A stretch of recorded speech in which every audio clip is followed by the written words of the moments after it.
Shalom, selamat hari Minggu untuk semua jemaat GBI Rentu Paref. Pun bagi Anda yang sedang menyaksikan ibadah online pada pagi siang hari ini, Tuhan Yesus selalu menyertai kita semua. Ada amin? Baik, mari kita satukan hati kita. Kita tundukkan kepala, kita mengucap syukur berdoa. Bapa, di dalam nama Tuhan Yesus Kristus, kami mengucap syukur Tuhan, kembali lagi dalam kondisi yang sehat. Engkau masih berikan nafas kehidupan bagi kami Tuhan. Terlebih lagi kesempatan untuk kami dapat memuji menyembah-Mu. Kami mau satukan hati kami Tuhan Yesus. Dan biarlah ibadah kami ini Tuhan Yesus boleh menjadi persembahan yang hidup. Terimalah Tuhan pujian penyembahan kami. Kami mohon Roh Kudus, Engkau bukakan hati kami Tuhan. Kami mau bukakan hati kami, agar ibadah ini hanya Roh-Mu yang bekerja. Terima kasih banyak, Bapa yang baik, Yesus yang baik, Roh Kudus yang baik, kami mengucap syukur. Haleluya, haleluya, amin.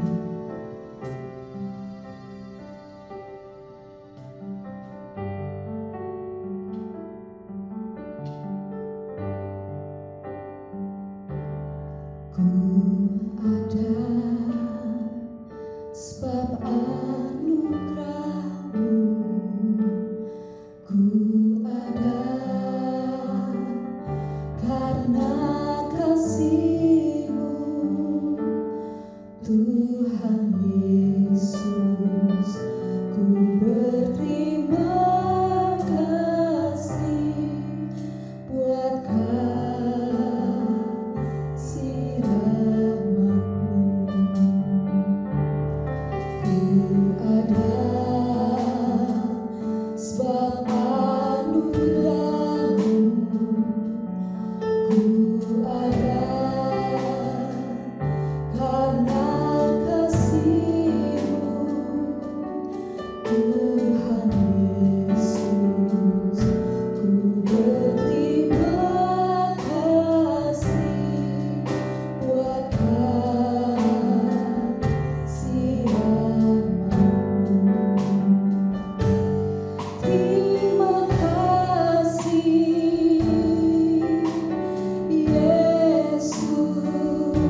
Terkadang kedagingan kami menolak Tuhan, tapi kami percaya ada Roh-Mu yang menguatkan kami, Tuhan Yesus.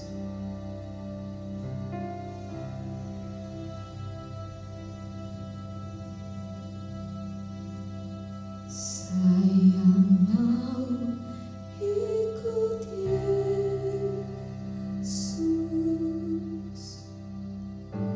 Saya mau ikut Yesus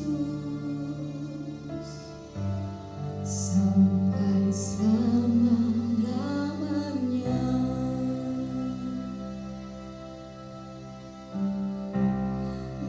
Meskipun saya susah menderita dalam dunia, saya mau ikut Yesus sampai selama-lamanya.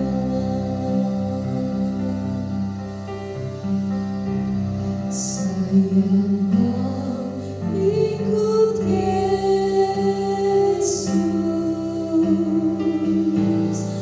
Saya mau ikut Yesus sampai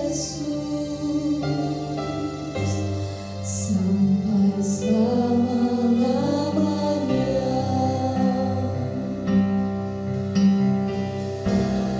Meskipun saya susah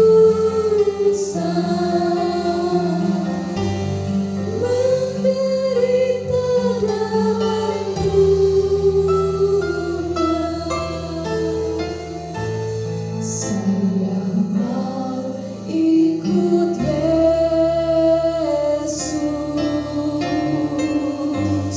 sampai selama-lamanya. Saya mau ikut Yesus. Saya mau ikut Yesus. Saya mau ikut Yesus sampai selama-lamanya.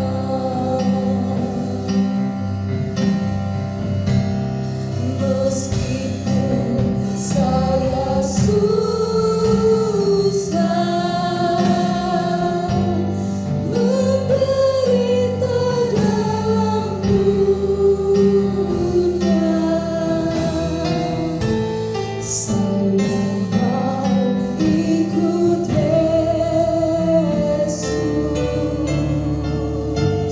sampai selama-lamanya. Meskipun saya susah, meskipun saya susah menderita dalam dunia, saya mau ikut Yesus sampai selama-lamanya. Terima kasih Tuhan Yesus. Ajar kami untuk menjadi seperti-Mu Tuhan. Roh-Mu yang memampukan kami Tuhan Yesus. Kami mengucap syukur, kami berterima kasih.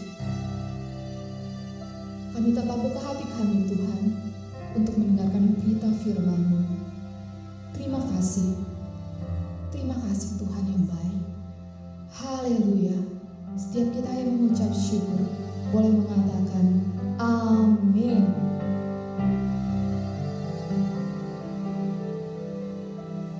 Salam saudara yang kasih dalam Tuhan.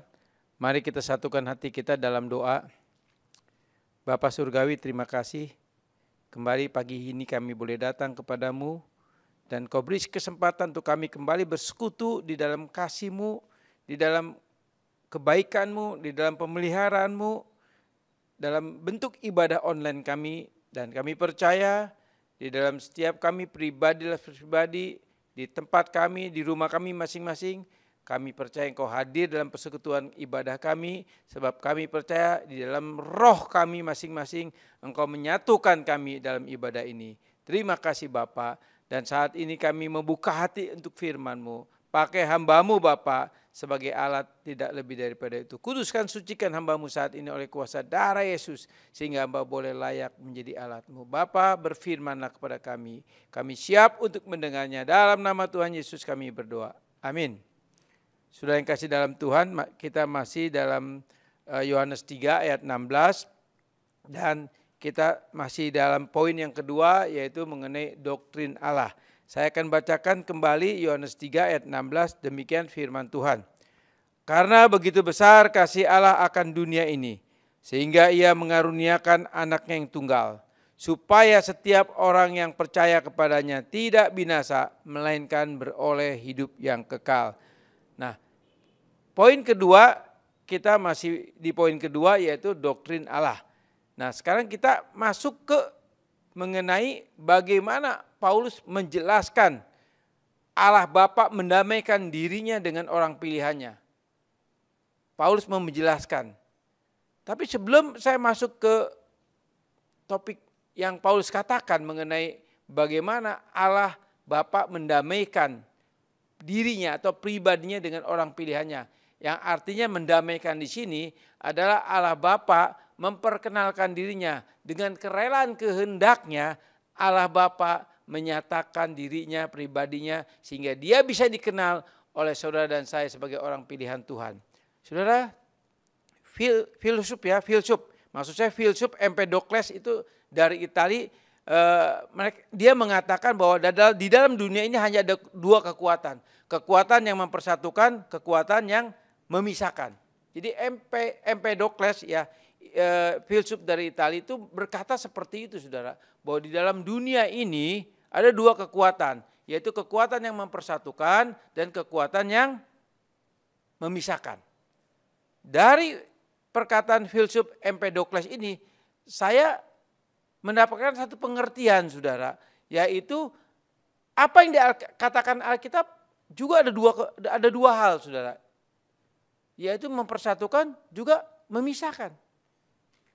Apa yang mempersatukannya? Yaitu antara Allah dengan manusia, di mana dengan kerelaan kehendaknya Allah menyatakan dirinya untuk memperkenalkan dirinya supaya Allah Bapa dengan manusia punya hubungan kembali dengan Allah Bapa secara pribadi. Jadi kerinduan Allah Bapa memperkenalkan dirinya untuk supaya manusia kembali memiliki hubungan yang kembali pulih. Maksud saya seperti itu, saudara. Hubungan yang kembali pulih. Nah, juga Alkitab berkata, karena dosa, hubungan yang sudah harmonis, hubungan yang sudah begitu baik di Taman Eden, Taman Firdaus, akhirnya hubungan itu rusak karena dosa. Jadi Alkitab pun berkata dua kekuatan ada di dalam Alkitab, yaitu juga mempersatukan dan memisahkan. Mempersatukan artinya di sini kasih Allah Bapa, ya. Kasih Allah Bapa yang mempersatukan kembali antara Bapa dan manusia. Kasihnya yang mempersatukannya. Tetapi Alkitab juga berkata karena dosa, hubungan Allah dengan manusia terputus. Di dalam Roma 3 ayat 23 dikatakan demikian, saudara. Karena semua orang telah berbuat dosa dan telah kehilangan kemuliaan Allah. Akibat dosa, saudara. Akibat dosa, ya, saya ulang sekali lagi. Hubungan Allah dan manusia terputus. Dan setelah itu roh Allah atau kemuliaan Allah meninggalkan manusia, orang tua pertama kita. Terputus, terpisah. Nah, kasih Allah mempersatukan kembali. Yohanes 3 ayat 16 dengan sangat jelas sekali berkata apa? Karena begitu besar kasih Allah akan dunia ini, sehingga dia mengaruniakan anak yang tunggal, supaya barang siapa percaya kepadanya tidak binasa, melainkan beroleh hidup yang kekal. Nah, ini kasih yang mempersatukan. Jadi ada dua kekuatan di dalam Alkitab. Seperti juga Empedokles katakan bahwa di dalam dunia ini ada dua kekuatan. Kekuatan yang mempersatukan dan kekuatan yang memisahkan. Empedokles itu hidup pada abad 492 sebelum Masehi. Dia hidup. Jadi sebelum Masehi, sebelum kelahiran daripada Tuhan Yesus. Dia punya pengertian yang luar biasa, saudara. Nah, saudara yang kasih dalam Tuhan. Demikian juga saudara dan saya. Kita harus memahami dan mengerti tentang konsep-konsep Alkitab. Yang adalah kita sebagai orang percaya, kita mempercayai bahwa Alkitab ini adalah firman Tuhan seutuhnya. Dan di dalam firman Tuhan ini juga lah kita tahu bagaimana kasih Allah itu mempersatukan antara Allah dan manusia, manusia dengan Allah, sehingga hubungan kembali bersatu kembali. Saudara yang kasih dalam Tuhan. Jadi hal yang harus kita pahami dalam konteks keharusan pendamaian dari Allah bagi manusia adalah bentuk daripada kasih Allah yang kembali mempersatukan antara pencipta dan yang dicipta, yaitu saudara dan saya. Paulus menjelaskan bagaimana Allah mendamaikan dirinya dengan orang pilihan. Di dalam Roma pasal 5 ayat 1 firman Tuhan katakan demikian.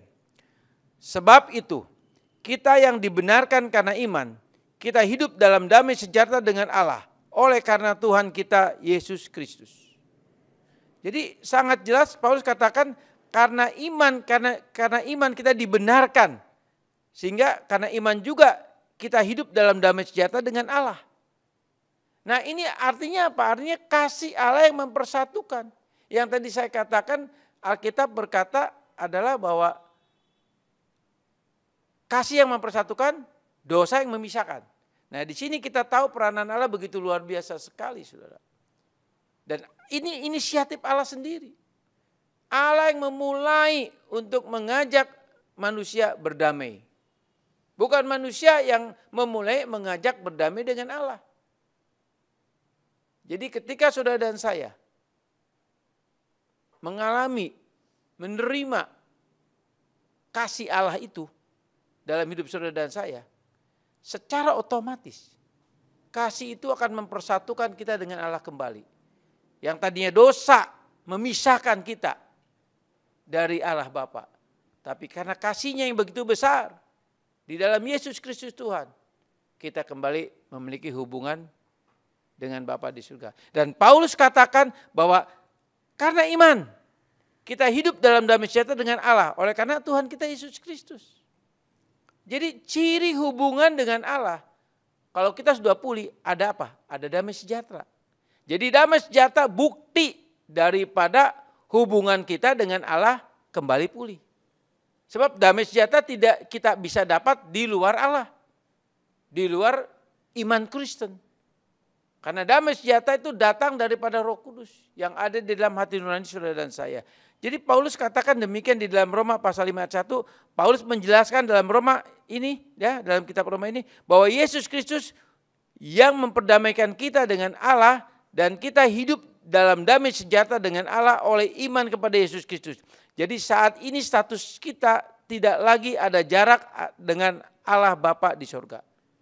Jadi karena iman hubungan kita dengan Bapa ini udah bersatu kembali, udah pulih kembali. Dan itu dikatakan tidak ada jarak antara kita dengan Allah Bapa di surga. Nah, kalau tidak ada jarak antara kita dengan Allah Bapa di surga, artinya saudara hubungan kita bahkan lebih intim kita dengan Bapa di surga. Kalau saya boleh kasih ilustrasi ya atau kasih satu contoh, lebih intim kita dengan Allah Bapa di surga daripada pasangan hidup kita. Baik itu suami istri. Kita lebih intim. Kenapa? Karena pribadi Allah yang ketiga, Roh Kudus, itu ada di dalam hati nurani saudara dan saya. Nah, inilah yang membuat saudara dan saya bersatu kembali dengan Allah. Kalau hubungan orang tua dengan anak atau suami istri, itu tidak bisa bersatu secara fisik. Karena kita dibatasi oleh fisik. Betul? Nah, kalau saudara dan saya tidak. Bahkan firman Tuhan katakan di dalam 1 Korintus pasal 3:16, tubuh kita ini rumahnya Tuhan. Tempatnya Roh Kudus. Nah, ini bukti bahwa kasih Allah itu yang memulihkan. Karena apa? Karena iman kita kepada Yesus Kristus Tuhan. Hidup dalam damai sejahtera dengan Allah artinya suatu kenyataan bahwa kita sudah memiliki hubungan yang resmi dengan Allah. Jadi damai sejahtera salah satu bukti hubungan kita dengan Allah sudah pulih. Tapi damai sejahtera juga dikatakan bahwa hubungan kita dengan Allah itu sudah dipulihkan. Jadi pengertian dipulihkan di sini saudara, kita harus memahami dengan sangat jelas sekali bahwa hubungan yang sudah dipulihkan ini artinya Allah Bapa sendiri yang meresmikan hubungan itu antara Bapa dengan kita dengan anak, dengan kita sebagai anaknya. Dia yang meresmikannya. Bukan kita yang meresmikannya. Kalau konsep agama-agama saudara, untuk mendeklarasikan bahwa dia punya hubungan dengan Allah yang mereka percayai, ya, itu mereka yang melangkah. Mereka yang meresmikannya. Mereka yang melakukannya. Mereka yang meresponnya. Tapi konsep Alkitab berbeda. Konsep Alkitab adalah Allah sendiri yang meresmikan hubungan itu. Allah sendiri yang ketok palu itu. Allah sendiri yang mengadopsi saudara dan saya. Ini sangat jelas sekali saudara. Jadi damai sejahtera itu bukti hubungan saudara dan saya sudah dipulihkan. Damai sejahtera juga bukti bahwa Allah sudah meresmikan hubungan saudara dan saya. Buktinya apa? Damai sejahtera. Nah sekarang cek diri saudara dan saya masing-masing. Ada nggak damai sejahtera dalam hati saudara dan saya? Tuhan Yesus katakan apa? Di dalam kitab Injil Yohanes. Dia katakan, damai sejahtera aku berikan kepadamu. Itu tidak sama dengan damai sejahtera, dalam tanda kutip dengan apa yang dunia berikan. Jadi damai sejahtera pusatnya adalah, sumbernya adalah dari Roh Allah pribadi yang ketiga yang ada di dalam hati nurani saudara dan saya. Ini bukti satu hal yang betul-betul Allah meresmikan hubungan kita itu ya. Dan itu legal. Yang Allah katakan artinya legalisme dari Allah kepada kita dan Allah menyatakan bahwa hubungan saudara dan saya sudah kembali pulih. Jadi salah satu bentuknya adalah cirinya yang pasti damai sejahtera. Nah sekarang saudara dan saya harus cek damai sejahtera ada nggak pada dalam diri saudara dan saya. Kita akan lanjut saudara. Kita lihat Roma pasal 5 ayat 2. Oleh dia kita juga beroleh jalan masuk oleh iman kepada kasih karunia ini. Di dalam kasih karunia ini kita berdiri dan kita bermegah dalam pengharapan akan menerima kemuliaan Allah. Jadi di dalam Roma pasal 5 ayat 2 ini saudara, Paulus menjelaskan bahwa hanya melalui Yesus Kristus saja saudara dan saya bisa mengenal, mengalami, menerima kemuliaan Allah. Jadi Roma pasal 2, pasal 5 ayat 2, ini jangan sangat jelas sekali dikatakan bahwa karena iman kita kepada Kristus saja kita bisa mengenal, mengalami, dan menerima kemuliaan Allah. Tanpa iman kita kepada Yesus Kristus Tuhan, kita nggak akan pernah bisa mengenal, mengalami, menerima kemuliaan Allah. Jadi kemuliaan Allah itu hanya bisa diterima karena iman kita kepada Yesus Kristus. Saudara, di dalam Roma pasal 5 ayat 2 ini, ya, dikatakan kita diberikan iman oleh Allah. Untuk apa? Untuk terima kasih karunia. Jadi kasih karunia Allah hanya saudara dan saya bisa terima oleh iman. Tanpa iman kita tidak bisa terima kasih karunia Allah. Nah di dalam kasih karunia Allah itulah saudara dan saya menikmati kemuliaan Allah. Mengalami kemuliaan Allah. Menerima kemuliaan Allah. Seperti moto gereja kita di sini saudara dikatakan dengan sangat jelas sekali bahwa kasih karunia Allah di dalamnya ada ini. Semua ada dalam satu paket kasih karunia Allah. Jadi semua janji Allah, warisan-warisan sorgawi, ya, itu semua ada di dalam kasih karunia Allah. Tapi masalahnya saudara dan saya, ada enggak iman itu pada saudara dan saya? Saya seringkali menekankan dalam khotbah-khotbah saya bahwa iman itu begitu penting dalam kehidupan saudara dan saya. Sebab tanpa iman saudara dan saya tidak bisa percaya kepada Yesus. Tanpa iman saudara dan saya tidak punya kembali hubungan yang intim dengan Bapa di surga. Tanpa iman saudara dan saya tidak akan pernah bisa mempercayai Alkitab itu firman Allah. Dan tanpa iman saudara dan saya adalah menjadi orang Kristen yang akan sia-sia. Walaupun saudara dan saya rajin beribadah dan lain sebagainya, melayani Tuhan dan lain sebagainya. Nah, saudara yang kasih dalam Tuhan.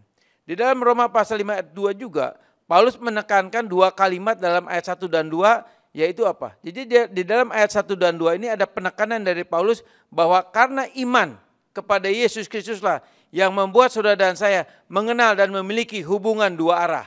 Allah Bapa dengan kita, kita dengan Allah Bapa. Jadi artinya ini saudara, Allah membenarkan karena iman. Karena iman kita memperoleh jalan masuk kepada Allah dan mengenal Allah Bapa.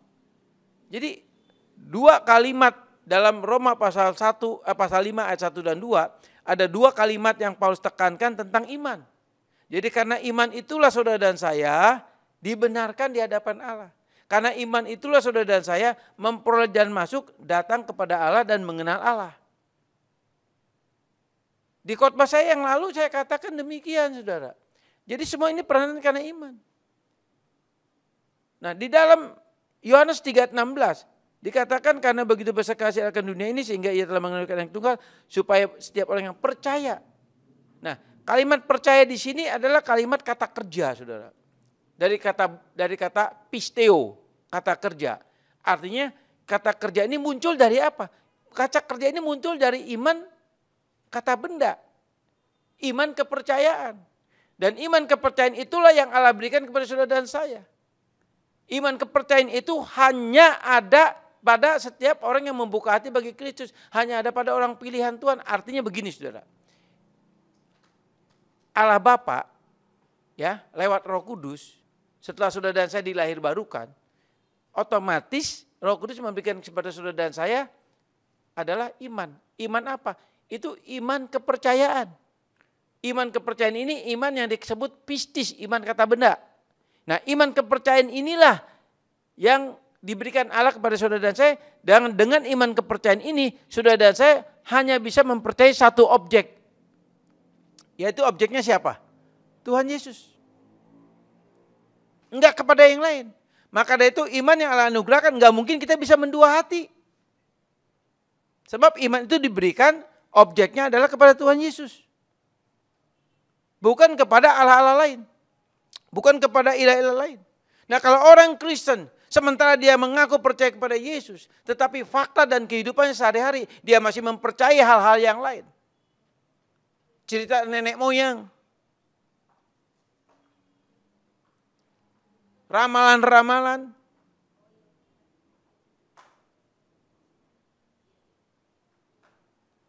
Kalau orang Kristen masih mempercayai seperti itu. Seperti juga Feng Shui dan lain sebagainya. Saya katakan sesungguhnya. Orang Kristen yang seperti ini. Dia belum terima iman. Yaitu iman kepercayaan. Nah sudah di dalam Yohanes 3:16 ini. Ayat 16 ini dikatakan barang siapa yang percaya. Percaya di sini iman kata kerja, pistio. Nah, saudara perhatikan. Dari iman kepercayaan ini menghasilkan iman kata kerja. Menghasilkan tindakan. Jadi tanpa iman kepercayaan saudara dan saya tidak mungkin bisa datang kepada Kristus.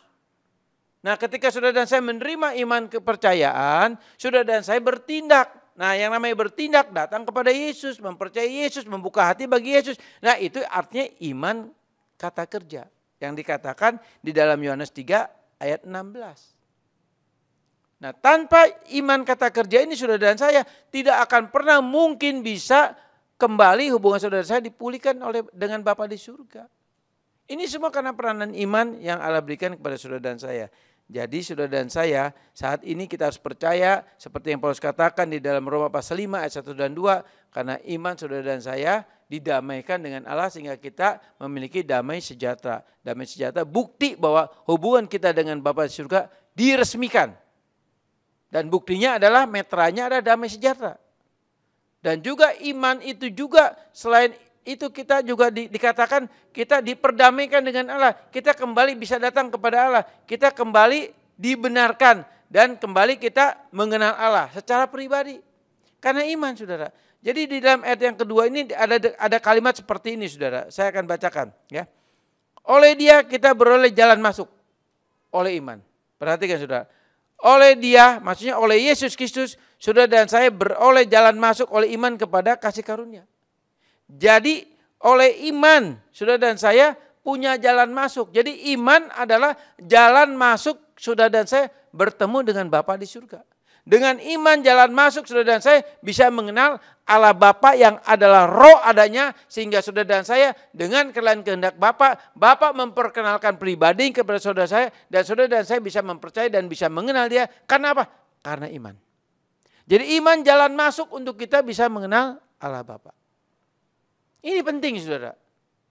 Kenapa di dalam doktrin Allah ini mau tidak mau saya sampaikan sedikit detail saudara. Karena percuma saja saudara dan saya mengaku sebagai orang Kristen, tetapi faktanya saudara berkata saya percaya kepada Allah Bapa, saya percaya kepada Yesus, tapi ketika ditanya bagaimana hubungan saudara dengan Bapa di surga, bagaimana saudara bisa menjelaskannya, saudara nggak bisa jelaskan. Ini boleh saya boleh katakan ini Kristen yang betul-betul jangan-jangan kekristenan saudara dan saya atau kekristenan saudara ada Kristen yang bersifat palsu saudara, lalang bukan gandum. Karena seorang Kristen sejati, pasti dia bisa mempertanggungjawabkan hubungannya dengan Bapa dan dia bisa menjelaskannya. Kenapa saya bisa mengenal Bapa yang adalah roh adanya? Jawabannya apa? Karena iman. Iman yang membawa kita sebagai jalan masuk. Jalan masuk bertemu dengan Allah Bapa di surga. Itu yang Paulus maksudkan di dalam Roma pasal 5 ayat kedua. Saudara, hal penting yang saudara dan saya ketahui, ya. Hal penting yang harus saudara dan saya ketahui. Iblis selalu membayangi kemuliaan Allah kepada setiap orang Kristen. Nah ini perhatikan saudara. Sedikit agak mungkin saudara akan berpikir sedikit tentang apa yang saya katakan ini saudara. Dikatakan iblis selalu membayangi kemuliaan Allah kepada setiap orang Kristen. Kenapa iblis selalu membayangi kemuliaan Allah kepada setiap orang Kristen? Sudah tahu. Pada saat firman diberitakan, pada saat kabar baik diberitakan,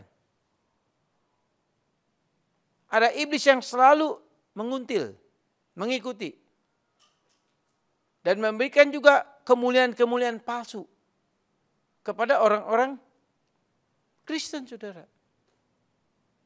Kenapa saya katakan demikian, saudara?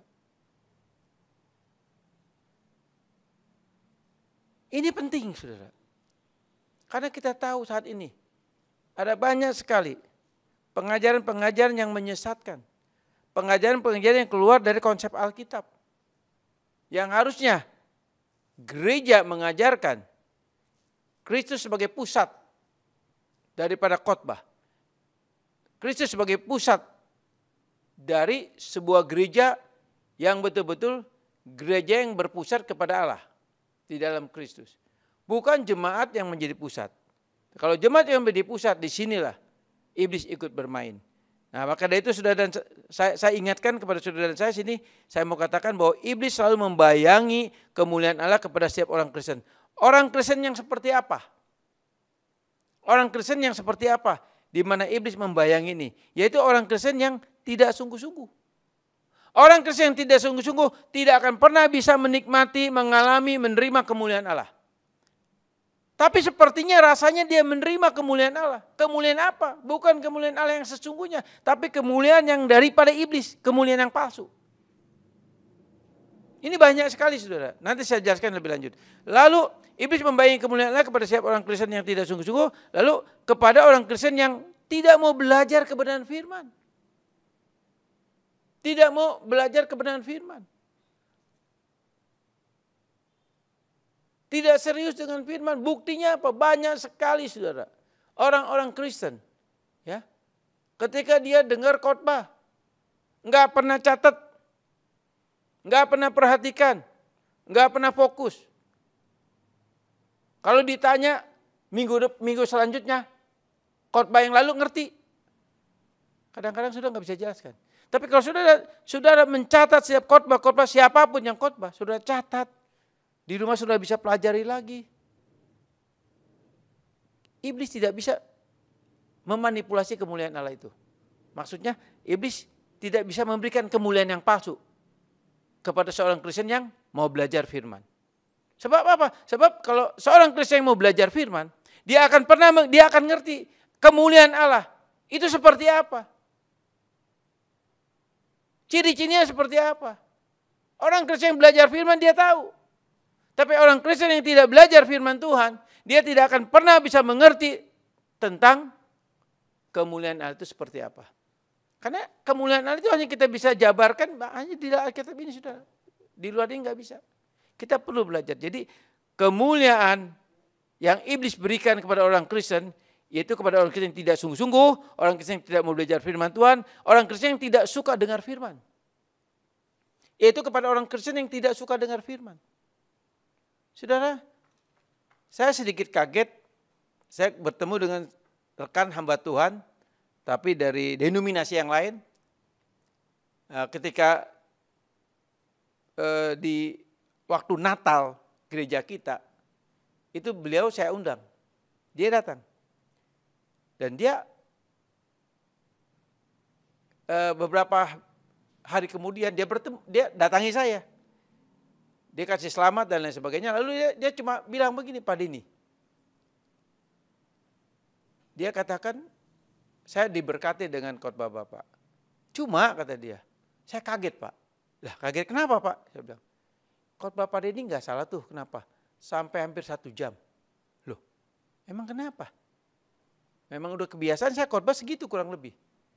Pak, saya juga sebagai hamba Tuhan, ya memang dia hamba Tuhan.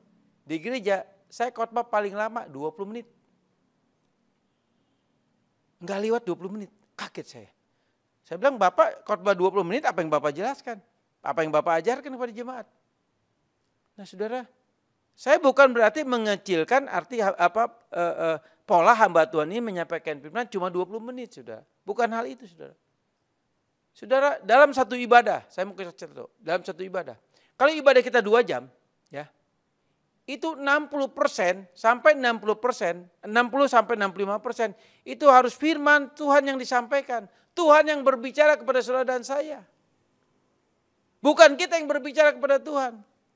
Memang dalam satu ibadah kita ada pujian penyembahan. Nah pujian dan penyembahan ini artinya apa? Tuhan dengar saya. Nah ketika saudara dan saya menyanyi, memuji Tuhan, berarti kan Tuhan dengar saudara dan saya nyanyi. Tuhan dengar saudara dan saya mendengar pujian yang kita sampaikan kepada Tuhan. Dia jadi pendengar, saudara. Saya ngomong sama Tuhan lewat pujian, betul. Nah, saatnya ketika dalam ibadah Tuhan berbicara kepada saudara dan saya, waktunya habis dengan kita ngomong terus sama Tuhan lewat pujian. Sehingga pujian penyembahan bisa 1 jam lebih, firman Tuhannya cuma 15-20 menit. Itu bukan ibadah konsep Alkitab. Konsep Alkitab adalah dalam sebuah ibadah. Itu minimal 60 sampai 65 sampai 70% Allah berbicara. Saudara dan saya mendengar pembicaraan Allah. Itu konsep Alkitab yang benar. Saudara dan saya beribadah mau datang mau apa saudara? Mau terus memuji Tuhan. Lalu Tuhan ngomong, udah Tuhan cepat-cepat ngomong gitu. Ya saudara, hati-hati saudara. Kerinduan saya untuk jemaat GB Grand Tuparep. Ayo. Punya rasa lapar dan haus akan firman Tuhan. Punya rasa lapar dan haus firman Tuhan. Saudara, saya pernah ikut satu ibadah. Sekarang almarhum hamba Tuhan ini ya. Beliau waktu itu udah umur 90 tahunan saudara. 85 tahun waktu saya dengar beliau khotbah di Jakarta. Ya. Nah, beliau ini salah satu hamba Tuhan pendiri satu denominasi gereja yang ada di Indonesia yang gerejanya besar, punya banyak cabang. Nah, beliau khotbah saudara, ya itu khotbahnya kalau kita lihat itu dibaca saudara. Enggak ada intonasi suaranya tuh, enggak ada ini gitu ya, pokoknya rata. Monoton. Tapi sudah tahu. Nah, ketika saya mendengar firman itu, ya, yang hampir durasinya 1,5 jam. Durasinya hampir 1,5 jam. Saya merasakan saudara, sesuatu yang luar biasa, pengurapan yang luar biasa. Saya merasakan 1,5 jam itu seperti 10 menit. Padahal khotbahnya monoton, saudara. Intonasi suaranya rata. Bahkan kan orangnya juga ya beliau ini kan orang yang berasal dari Tiongkok. Jadi ngomongnya bicaranya agak sedikit cadel saudara. Tapi ketika beliau khotbah, saya dengar saudara. Itu 1,5 jam seperti 10 menit. Oh amin, udah selesai. Saya begitu menikmati saudara khotbah beliau. Dan saya terberkati dengan khotbah beliau. Kenapa bisa seperti itu? Karena saya lapar dan haus akan firman Tuhan. Saya sungguh-sungguh datang mau beribadah, mau dengar firman Tuhan. Saya datang ibadah mau mendengar suara Tuhan berbicara kepada saya.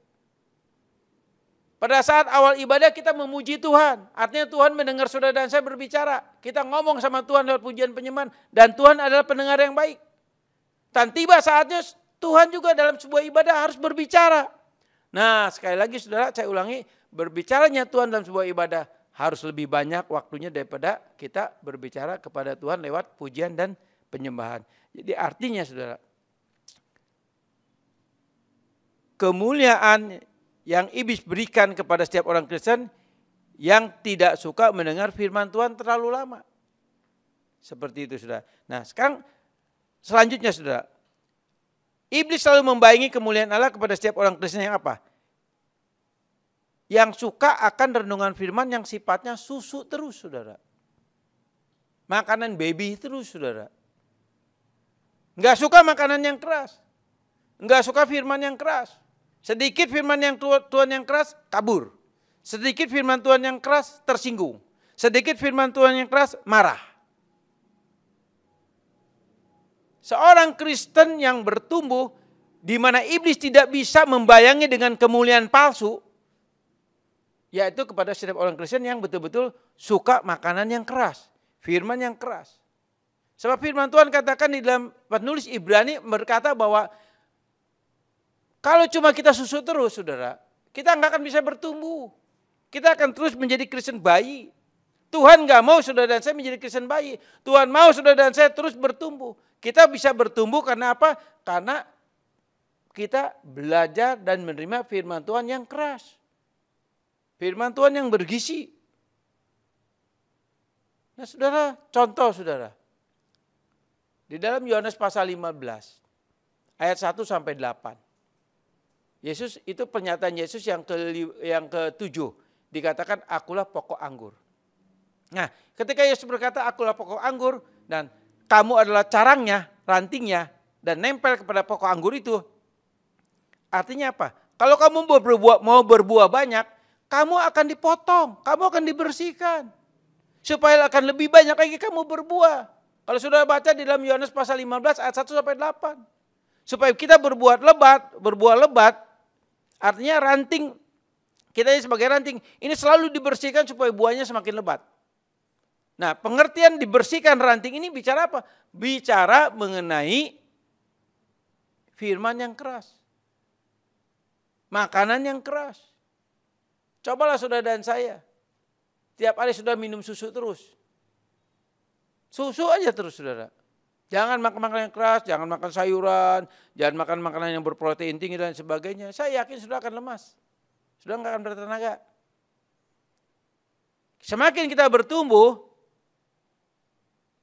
tubuh jasmani kita, tentu kita semakin membutuhkan makanan yang semakin padat. Makanan yang semakin bergizi. Enggak lagi makanan bayi. Demikian juga dengan kerohanian. Rohani saudara dan saya harus bertumbuh. Bagaimana bertumbuh? Terima pengajaran yang benar. Terima firman yang keras. Yang bisa membuat saudara dan saya bertumbuh. Jadi iblis selalu membayangi dengan kemuliaan yang palsu kepada setiap orang Kristen yang cuma suka merenungkan firman Tuhan yang sifat yang susu saja, bukan yang keras. Maksud saya seperti itu saudara. Nah saudara, terhadap Kristen seperti inilah iblis memberikan kemuliaan yang palsu. Terhadap orang Kristen seperti inilah iblis memberikan kemuliaan yang palsu. Yaitu Lukas pasal 4 ayat 6 firman Tuhan katakan demikian. Di dalam Lukas pasal 4 ayat 6. Kata iblis kepada Tuhan Yesus, kepadanya, segala kuasa itu serta kemuliaannya akan kuberikan kepadamu. Sebab semuanya itu telah diserahkan kepadaku dan aku memberikannya kepada yang aku kehendaki. Jadi Lukas pasal 4 ayat 6 di mana iblis mencobai Yesus di padang gurun. Ya, setelah Yesus berpuasa 40 hari, lalu iblis mencobai Yesus. Ya, nah di padang gurun itu Yesus dicobai. Lalu iblis katakan apa kepada Yesus? Yesus dibawa ke bumbungan bait Allah yang maha tinggi, ya, ke bukit yang tinggi. Lalu di situ iblis memperlihatkan kemuliaan dunia ini. Lalu iblis katakan kepada Yesus, nih kemuliaan dunia ini aku berikan kepadamu kalau engkau nyembah aku. Nah pertanyaan saya saudara, waktu ketika iblis mencobai Yesus di dalam Lukas pasal 4 ayat 6. Apakah iblis tidak tahu bahwa Yesus itu adalah anak Allah? Apakah iblis tidak tahu bahwa itu adalah Allah yang telah menjadi manusia? Saya katakan saudara, iblis tahu persis. Yesus adalah Allah yang telah berinkarnasi menjadi manusia. Dia tahu. Bukan tidak tahu, dia tahu. Artinya dia sedang berhadapan dengan Allah yang telah menjadi manusia. Dia tahu saudara. Kenapa dia tahu? Sebab di dalam Kejadian 3 ayat 15. Ketika Allah berkata kepada Adam dan Hawa. Juga di situ hadir iblis. Di situlah Allah mengikat perjanjian. Yang disebut protoevangelion. Injil pertama. Secara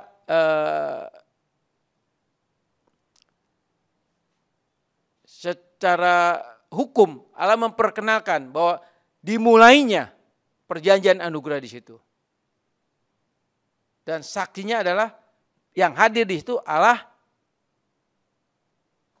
manusia, dan iblis. Jadi iblis tahu persis saudara. Iblis tahu persis bahwa Yesus adalah anak Allah. Dia berani mencobai. Apalagi saudara dan saya yang bukan anak Allah. Saudara dan saya adalah pengikut atau orang-orang pilihan Tuhan. Anak-anak Tuhan. Anak-anak Allah yang beda dengan posisi Yesus sebagai anak Allah. Sebab Yesus adalah anak Allah yang betul-betul anak Allah. Saudara dan saya adalah anaknya anak kecil. A-nya A kecil saudara. Tapi kita juga anak Allah. Beda dengan posisi Yesus adalah yang disebut anak Allah dengan huruf A besar. Posisi saudara dan saya beda. Apalagi saudara dan saya yang bukan Allah yang telah menjadi manusia. Yang hidup masih dalam darah dan daging ini. Dengan mudahnya saudara iblis bisa membuat kita jatuh dalam dosa. Jadi iblis berani menawarkan kepada Yesus tentang kemuliaan yang dia miliki. Yaitu kemuliaan dunia ini. Bukan kemuliaan Allah. Artinya kemuliaan palsu. Dia tawarkan kepada Yesus. Dan selanjutnya saudara. Kemuliaan palsu yang iblis berikan itu seperti apa sih? Nah, kemuliaan palsu yang iblis berikan kepada manusia atau kepada orang Kristen yang tidak sungguh-sungguh, yang tidak mau belajar firman, kebenaran firman, yang tidak suka mendengar renungan firman, yang tidak suka mendengar renungan firman, yang sukanya akan renungan firman yang susu saja, bukan firman yang keras. Nah, kepada orang Kristen seperti inilah iblis memperkenalkan kemuliaan palsunya. Dan kemuliaan palsunya itu seperti apa saudara? Kemuliaan palsu itu seperti salah satunya apa? Kekayaan, keberhasilan. Itu kemuliaan palsu yang diberikan kepada manusia, kepada orang Kristen yang tidak sungguh-sungguh. Dan juga mujizat, kesembuhan, pernyataan, penglihatan. Itu iblis berikan kepada orang-orang Kristen yang tidak sungguh-sungguh. Ada banyak sekali seperti itu saudara. Teologi kemakmuran itu mengajarkan bahwa percaya kepada Yesus harus kaya raya. Itu di Alkitab enggak ada saudara. Itu penyesatan yang betul-betul penyesatan yang ada di dalam tubuh Kristus. Percaya Yesus harus berhasil. Percaya Yesus harus mengalami mujizat demi mujizat. Percaya Yesus harus mengalami kuasa demi kuasa. Percaya kepada Yesus kita harus mengalami terobosan-terobosan. Saudara, Alkitab enggak pernah ajarin seperti itu. Enggak ada Alkitab ajarkan seperti itu.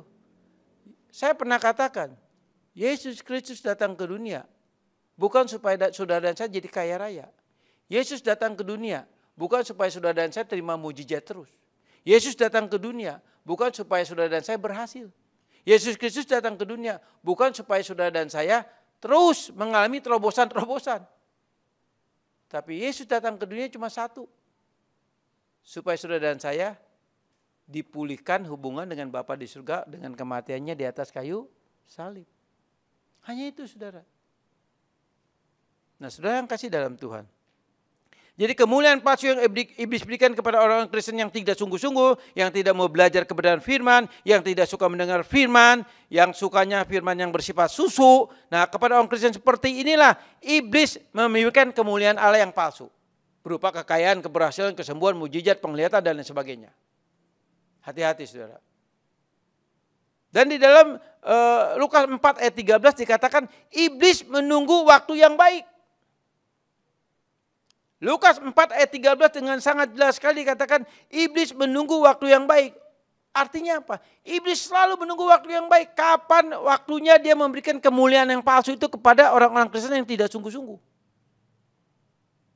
Yang sepertinya orang Kristen, oh saya mengalami kemuliaan Allah. Saya menerima jamahan Tuhan. Saya menerima pengurapan Tuhan. Tapi sesungguhnya saudara, orang Kristen seperti ini sedang menikmati kemuliaan palsu yang iblis berikan kepada orang Kristen seperti ini, saudara. Hati-hati, saudara. Hati-hati, saudara. Dan saat ini iblis kerja tuh lebih menurut saya, pandangan saya iblis tuh saat ini bekerja bisa 24 jam, nggak pernah tidur. Karena ini memang zaman akhir, saudara. Dia akan berusaha untuk banyak menyesatkan orang-orang Kristen, saudara. Nah, saudara yang kasih dalam Tuhan, doa saya untuk jemaat GBI Gerintu Parep, agar jemaat GBI Gerintu Parep adalah jemaat yang mau sungguh-sungguh di dalam Tuhan.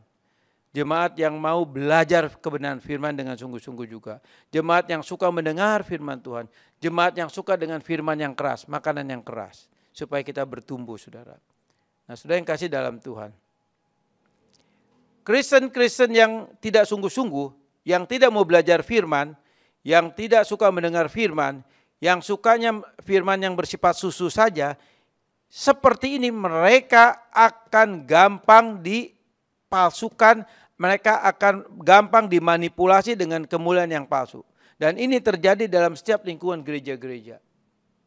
Khususnya kepada gereja-gereja yang menekankan tentang berkat, tentang mujizat, tentang kesembuhan, tentang keberhasilan.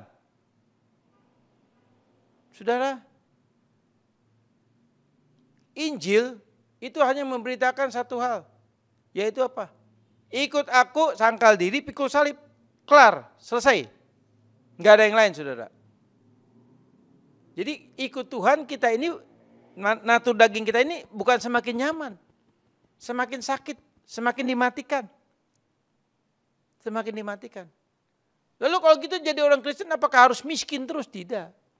Tuhan juga tidak ingin saudara dan saya miskin.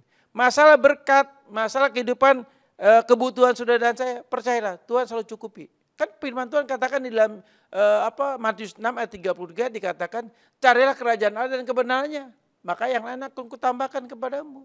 Itu udah janji Tuhan. Itu udah komitmen Tuhan kepada saudara dan saya. Bagian saudara dan saya saat ini, ayo kita belajar firman dengan benar, supaya kita bisa mengenal siapa sih si pemberita firman itu. Siapa sih yang menyampaikan firman itu. Kita tahu Alkitab adalah firman Tuhan. Kita tahu firman Tuhan yang ada di dalam Alkitab ini keluar dari mulut Allah. Jadi artinya Allah Bapa yang berfirman. Dan ketika saudara dan saya mempelajari perkataan-perkataan Allah yang disampaikan dari mulut Allah sendiri, berarti saudara akan lama-kelamaan saudara akan mengenal betul-betul Allah yang adalah Roh itu, sehingga saudara bisa punya hubungan dengan Allah Bapa di surga. Lewat firman-Nya. Sebab tanpa firman Tuhan saudara dan saya tidak akan pernah bisa mengenal Allah yang benar. Allah yang palsu banyak. Sebab iblis memperkenalkan dirinya juga dengan atribut-atribut Allah palsu. Dengan kemuliaan-kemuliaan palsu. Itu banyak terjadi, saudara. Kita nggak perlu kaget. Firman Tuhan katakan apa? Di akhir zaman akan ada Mesias palsu. Artinya akan ada Yesus palsu. Nah kalau bicara Yesus palsu adanya di mana? Di gereja. Bukan di tempat lain. Bukan di agama lain. Tidak. Tapi di gereja akan banyak Yesus palsu. Dan bukan hanya di Yesus palsu. Dikatakan akan ada pendeta-pendeta palsu. Nabi-nabi palsu, guru-guru palsu, itu pendeta-pendeta palsu, pengajar-pengajar palsu ada di mana? Di gereja. Maka dari itu saudara, saya selalu menekankan kepada jemaat GB Gerintu Parep, ayo belajar firman dengan sungguh-sungguh. Ayo serius belajar firman Tuhan. Jangan mau yang enak-enak di kuping, saudara. Kalau sudah cuma mau cari yang enak-enak di kuping, saya yakin sudah nggak akan pernah bisa bertumbuh. Oke? Nah, saudara, damai sejahtera adalah suasana hati nurani yang tenang dan sukacita. Dan itu hanya ada pada setiap Kristen sejati, bukan Kristen fasik atau orang fasik. Nah, saudara, ini perhatikan, saudara. Damai sejahtera adalah suasana hati nurani yang tenang dan sukacita. Dan itu hanya ada pada setiap Kristen sejati, bukan Kristen fasik atau orang fasik. Jadi damai sejahtera hanya ada pada Kristen sejati, bukan kepada Kristen fasik. Kenapa saya katakan Kristen fasik? Sebab saat ini banyak orang Kristen fasik, saudara. Apa sih itu Kristen fasik? Kristen fasik adalah secara status dia orang Kristen. Kristen fasik adalah secara pengakuan dia mengaku Kristen.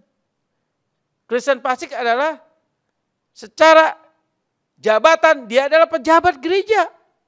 Bisa itu pendeta, bisa itu wakil pendeta, bisa itu pengerja, bisa itu majelis jemaat atau diaken diakonis. Bisa itu pemusik, bisa siapa aja. Bahkan bisa juga jemaat. Kristen fasik adalah secara jabatan dia Kristen, secara status dia Kristen. Kalau ditanya, kamu Kristen? Ya, saya Kristen. Ditanya, kamu percaya Yesus? Oh, saya percaya Yesus adalah Tuhan dan Juru Selamat saya. Tapi fakta kehidupan sehari-hari tidak pernah mencerminkan dia beriman kepada Kristus. Tidak pernah mencerminkan bahwa ada Kristus dalam hidupnya. Tidak pernah mencerminkan sikapnya, gaya hidupnya ada keluar firman Tuhan, tergambar firman Tuhan. Tidak pernah mencerminkan. Bahkan seringkali menjadi batu sandungan bagi sesama, bagi orang dunia. Saudara, Paulus katakan di dalam surat Korintus, kamu ini surat Allah yang hidup. Artinya apa itu surat Allah yang hidup? Artinya kemana saudara dan saya pergi, orang membaca, ada enggak Alkitab di dalam perbuatan saudara dan saya? Ada enggak firman tercermin dari gaya hidup saudara dan saya? Apakah itu dari perkataan saudara dan saya, dari sikap perbuatan saudara dan saya? Ada enggak firman Tuhan itu berbicara lewat sikap hidup saudara dan saya? Ini penting, saudara. Sebab Paulus katakan kamu adalah surat Allah yang hidup. Nah, Kristen sejati itu punya surat Allah yang hidup.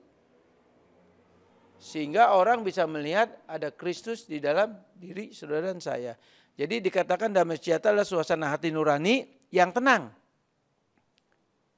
Artinya apa suasana hati yang tenang? Sebab damai sejahtera itu akan menghasilkan suasana hati yang tenang. Apapun yang saudara dan saya alami, ketika sudah diperhadapkan dengan sesuatu apapun juga, pergumulan apapun, seberat apapun juga, yang seperti mungkin sudah sedang menghadapi tidak ada jalan keluar lagi, sudah diperhadapkan dengan kematian, sudah diperhadapkan dengan masalah yang tidak bisa membuat, yang sepertinya sudah tidak bisa keluar lagi, sudah terpojok. Tetapi di situ, kalau sudah dan saya punya damai sejahtera, hati sudah tetap tenang. Walaupun secara fisik sudah mengalami satu tekanan, ancaman dan lain sebagainya.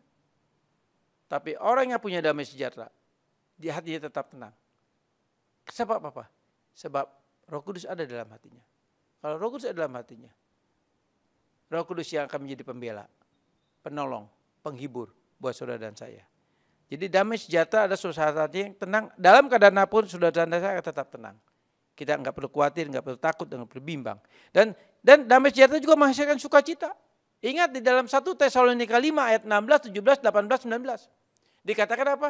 Bersukacita senantiasa, tetaplah berdoa, mengucap syukur dalam segala hal. Jangan padamkan roh. Itu semua hasil daripada damai sejahtera yang ada di dalam hati saudara dan saya. Jadi damai sejahtera itu juga akan menghasilkan sukacita. Sukacita akan membuat saudara dan saya bisa berdoa dengan benar. Berdoa yang berkenan kepada Tuhan karena didasar dengan sukacita. Dan setelah berdoa saudara bisa mengucap syukur. Kenapa? Sebab saudara percaya doa saudara didengar oleh Allah. Nah ketika sudah mengucap syukur, karena sudah percaya, Allah tetap memelihara saudara dan saya.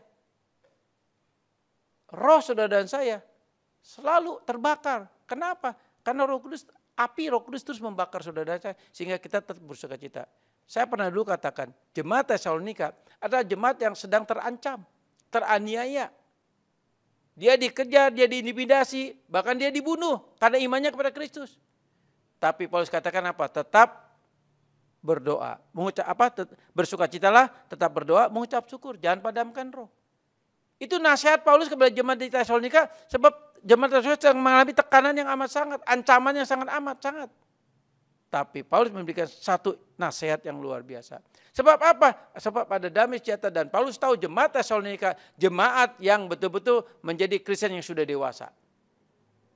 Jadi Paulus tahu persis bahwa jemaat Tesalonika jemaat yang betul-betul jemaat yang tetap bisa mengucap syukur karena mereka berdoa, karena mereka ada roh sukacita, karena mereka ada damai sejahtera. Saudara yang kasih dalam Tuhan. Satu hal lagi saudara, ya. Dikatakan di dalam Yesaya, ya, Yesaya 48 ayat 22. Yesaya 48 ayat 22 firman Tuhan katakan gini. Tidak ada damai sejahtera bagi orang-orang fasik. Yesaya 48 ayat 22 dikatakan tidak ada damai sejahtera bagi orang-orang fasik. Sudah perhatikan? Jelas sekali. Tadi saya katakan ada banyak Kristen-Kristen fasik.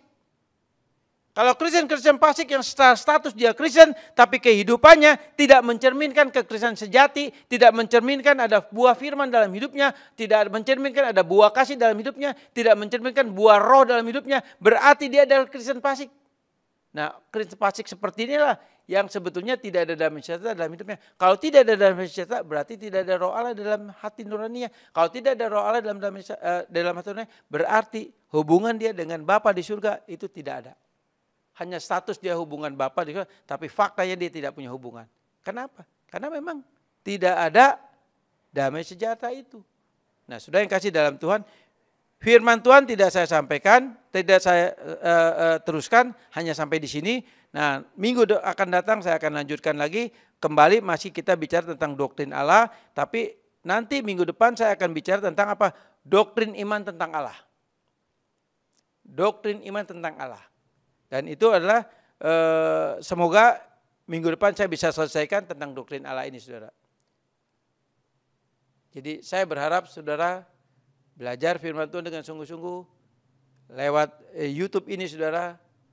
Sudah bisa ulang lagi setel, dengar apa yang saya sampaikan supaya sudah mengerti dan bertumbuh. Kita satukan hati dalam doa. Bapak Surgawi, terima kasih buat firman pada siang hari ini. Biarlah firman ini boleh termertai dalam hati kami. Kami sadar Bapak, untuk mempelajari kebenaran firman secara akal manusia sangat sulit sekali. Tapi kami percaya Roh Kudus yang menolong kami. Roh Kudus yang menyingkapkan rahasia-rahasia firman ini. Pewahyuan ini kepada kami. Sehingga dengan Roh Kudus kami dibuat mengerti, kami dibuat memahami tentang doktrin Allah ini. Bapak di surga, apa yang sudah hamba sampaikan saat ini? Begitu sangat terbatas dengan bahasa. Terbatas dengan pengetahuan hamba sebagai manusia. Tetapi hamba minta Roh Kudus tolong. Engkau yang menyempurnakan renungan firman pada pagi dan siang ini. Di dalam setiap hati nurani kami masing-masing. Sehingga firman yang kami dengar ini, kami boleh mengerti. Kami boleh menangkap pesan Tuhan lewat renungan firman pada pagi dan siang ini. Tolong kami Roh Kudus. Sebab tanpa Roh Kudus kami tidak mungkin bisa mengerti. Engkaulah penyempurna daripada renungan pada pagi dan siang ini. Terima kasih Bapak. Hormat kemuliaan bagi Tuhan Yesus. Dalam nama Yesus kami berdoa. Amin. Baik, kita akan mengakhiri ibadah kita. Saya undang kita semua bangkit berdiri. Kita nyanyikan besar anugerah-Mu, besar anugerah-Mu.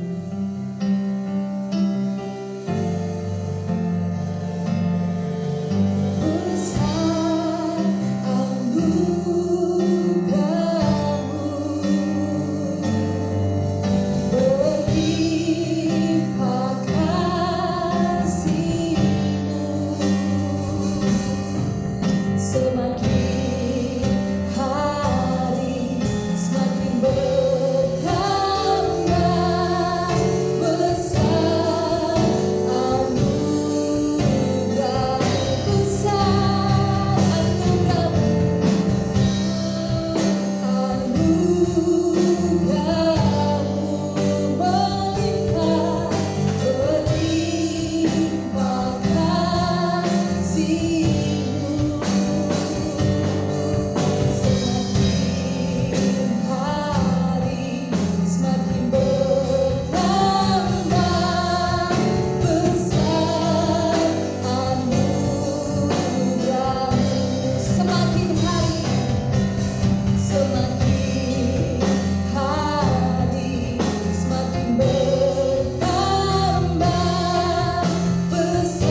Saudara yang kasih dalam Tuhan, mari buka hati kita dan angkat kedua tangan kita.